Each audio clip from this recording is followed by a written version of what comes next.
तो जैसा कि मैंने आपको पिछली वीडियो में बताया था कि डर लगना सोना, उसके विषय में आपको आगे की बात बताता हूँ कि मेरे साथ जो हुआ और जो मैंने देखा उसी के विषय में आपको बताऊँगा। ये इसलिए ऐसा होता है, कई बार इंसान रात में अंधेरे में कहीं जाता है और उसके साथ कोई घटना घटित हो जाती है। वो घटना ही उसको एक उसमें डाल देती है कि जो वो उलझन में पड़ जाता है। उस उलझन से निकलने के लिए ਜਾਂ तो फिर उसको उपाय किए जाएं, ਜਾਂ उसको मनाया जाए, तभी आप समाधान के उस पर निष्कर्ष पर पहुंच सकते हैं। मैं वही एक आपको बताने जा रहा हूं कि एक बार क्या हुआ कि रात के करीब 12 बजे के आसपास बाहर से आ रहा था और रास्ते में एक शमशान, जिसको मरघट बोलते हैं, जहाँ दफनाया जाता है, उसको इस्लाम वाले दफनाते हैं, वो रास्ते में पड़ता था।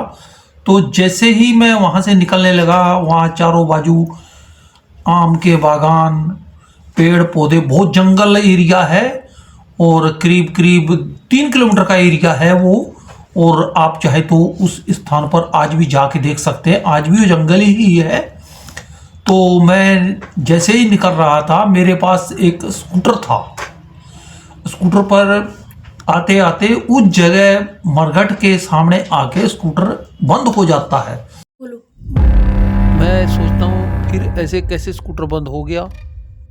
जब बंद हो गया तो फिर मैंने दोबारा से स्कूटर को स्टार्ट किया और जैसे ही उसकी लाइट बली, क्योंकि अंधेरा था, तो लाइट बली तो मैंने देखा रास्ते पर एक बिल्ली का सिर काटा हुआ है और वो अलग अलग हिस्सों में दिखाई दी मेरे को। और मैंने सोचा ऐसे ही है, चलो आगे बढ़ता हूँ। मैं उस खून की धारा जहाँ से उसकी पड़ी हुई थी, मैं उसको अलग से धीरे से निकलने लगा। जैसे ही निकलने लगा तो मेरे को ऐसा लगा कि पीछे से किसी ने स्कूटर को पकड़ा है। और जैसे ही मैंने रेस दिया तो स्कूटर बहुत ऊपर अगला चक्का उठता है। तो मैं पीछे मुड़ के देखता हूँ तो पीछे मेरे को कुछ भी दिखाई नहीं देता, जबकि उस इलाके में सब मेरे जान पहचान, अच्छे बुरे जो भी हैं वहाँ, सब मेरे को बहुत अच्छे से जानते हैं। मैं किस घर से हूँ, किस वातावरण से हूँ, इसीलिए मेरे को कोई डर भय नहीं था। लेकिन उस बार पहली बार मेरे को उस सुनसान रास्ते पर डर लगा और मैं फिर सोचा निकलता हूँ। मेरे को पसीना आ गया जब बहुत, तो मैं डर गया, यानी कि मैंने बहुत कोशिश किया लेकिन मैं वहाँ से निकल नहीं पाया। उसके बाद मैंने स्कूटर को पैदल ही खींचने की कोशिश किया। जैसे ही पैदल खींचने लगा, थोड़ा आगे बढ़ा तो फिर किसी ने पकड़ा और मेरे को आवाज़ दिया। आवाज़ एक जानी पहचानी लड़की की थी, जिसको वो जानी पहचानी लड़की थी, उसने मेरे पास आई और मेरे को बोलती है कि भाई साहब आप कहाँ से आ रहे हो। मैंने उसको बोला कि मैं तो आपके घर से ही आ रहा हूँ और आप इतने रात को यहाँ पर क्या कर रही हो। मैंने तो आपको घर में नहीं देखा, मैंने बहुत इंतज़ार किया आपका और आप घर पर नहीं थी। चलो मैं अभी आपको वापसी घर छोड़ देती हूँ। तो वो मेरे को क्या बोलती है कि मैं घर अब नहीं जाऊँगी। मैं उसको बोला तो अपने घर नहीं जाएगी तो चलिए मेरे घर चलते हैं, वहाँ भी आपका ही घर है। बोलती मैं वहाँ भी नहीं जा सकती। मैंने कहा ऐसी समस्या क्या है, मेरे को समस्या बताइए। तो वो बोलने लगी कि समस्या कोई नहीं है भैया, आप दोबारा से इस रास्ते पर मत आइएगा। दरअसल बात ये थी कि वो रिश्ते में हमारी बहन लगती थी और मैं उसके घर पर इसलिए गया था क्योंकि मैं नेपाल से बहुत दिन के बाद आया था। और आते ही 2-3 दिन घर रुकने के बाद मन हुआ कि चलिए अपने दोस्त के यहाँ, और वहाँ मेरे दोस्त भी हैं और उनके बाजू में वो लड़की अकेली रहती थी अपने अंधे माता पिता के साथ। तो वो बहुत छोटी थी जब मैं गया था, तो काफ़ी बड़ी हो चुकी थी जब मैं दोबारा उससे मिला था। तो जब तीसरी बार मैं नेपाल से आया तब गया तो मैंने देखा वो घर पर नहीं थी। तो ये हादसा वहाँ हुआ मेरे साथ। तो मैं रात को बड़ा परेशान रहा उस समय, तो उसको घर ले जाने के लिए, उसके घर छोड़ने के लिए बोलता रहा कि चलिए मैं आपको घर छोड़ देता हूँ। बोलती भाई साहब ऐसा नहीं, मैं अब घर नहीं जाऊँगी। तो मैंने कहा ऐसा क्यों नहीं जाएगी, क्या कारण है, क्योंकि मेरी बहन थी, मैं उसको अकेले छोड़ नहीं सकता था। तो ऐसे ही काफ़ी वक्त बीत जाने के बाद बोलती है, भैया आप रास्ते में, इस रास्ते में दोबारा से कभी भूल कर मत आना, कभी गलती मेरे से भी हो सकती है। मैंने कहा ऐसा क्यों बोल रही है, तुम तो मेरी बहन। जैसे ही मैंने उसको हाथ पकड़ा, लेकिन वो मेरे को अजीब तरह से लगा कि मैंने किसी चीज का हाथ पकड़ा है, वो लड़की का नहीं है।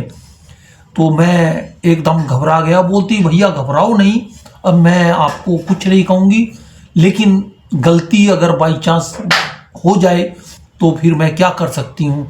आप, इसलिए आपसे मेरी प्रार्थना है भैया, आप दिन में कभी भी आना और रात में मत आना। मैंने कहा ठीक है। उसके बाद वो लड़की मेरे को क्या बोलती है कि भाई साहब आप रात के 12 बजे से सुबह के 4 बजे तक इस रास्ते पर मत आना, और अभी मैं जा रही हूँ और आप ध्यान से जाना। तो मैं जैसे ही पलट कर देखा तो वो लड़की गायब थी। मैं चारों तरफ देखा, बहुत नज़र दौड़ाई, लेकिन वो लड़की मेरे को नहीं मिली। मैंने उसको ही परखने के लिए उस जगह एक पत्थर रख दिया। मैंने कहा चल सुबह को मैं आता हूँ और दोबारा देखता हूँ, क्योंकि मेरा तो लोकल रास्ता है। तो मैं अपना घर आया। मेरी अपनी सिस्टर ने बोला कि भैया इतनी रात गए, कहाँ से आ रहे हो, क्या कर रहे थे। खैर मैंने कहा कोई बात नहीं, मैं बिना खाए सो गया। और सुबह भी बिना चाय पिए, बिना नहाए, बिना मुंह धोए सीधा ही वहीं गया। तो देखा क्या बिल्ली वहीं पड़ी थी और पत्थर भी वहीं था। तो मैं फिर भी थोड़ा शोर सा हुआ कि आखिर ऐसा मेरे साथ हुआ क्यों।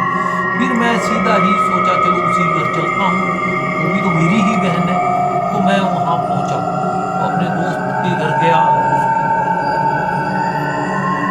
मैं दोस्त के घर गया, दोस्त से बातचीत किया। फिर मैं दोस्त को पूछा, मैंने कहा यार वो जो मेरी बहन थी वो कहाँ है आजकल, चलिए उसके घर चलते हैं। उस दोस्त ने मेरे को बताया कि भैया उसके माँ बाप तो हैं, लेकिन वो लड़की नहीं है। मैंने कहा ऐसा क्यों भाई, तुम्हारी तो चाचा की लड़की है, तुम्हारी तो अपनी सगी है। मेरी तो चलो वो इस्लाम धर्म की है, मैं हिंदू धर्म का हूँ, मेरी तो मुँह बोली बहन है, मैं उसको बहन मानता हूँ।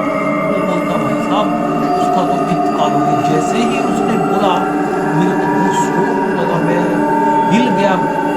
यानी कि मेरा जो दिमाग था वो चकरा गया कि मेरे साथ ऐसा क्या हुआ कि मैंने तो उसको रात को देखा और मैंने उसको बोला और आप बोलते हैं नहीं, ऐसा कैसे हो सकता है। बोला नहीं भाई साहब कोई दुनिया में नहीं है। तो मैं बड़ा उससे यानी कि अपने मन में सोच के चला कि मेरे से झूठ बोल रहे हैं, कुछ छुपा रहे हैं। तो मैंने उसको बहुत उससे बोला, मैंने कहा देख अगर तुम मेरे अपने हो नहीं सकते, मेरे धर्म के नहीं हो सकते, इसलिए तुम मेरे से झूठ बोल रहे हो, कुछ बात छुपा रहे हो।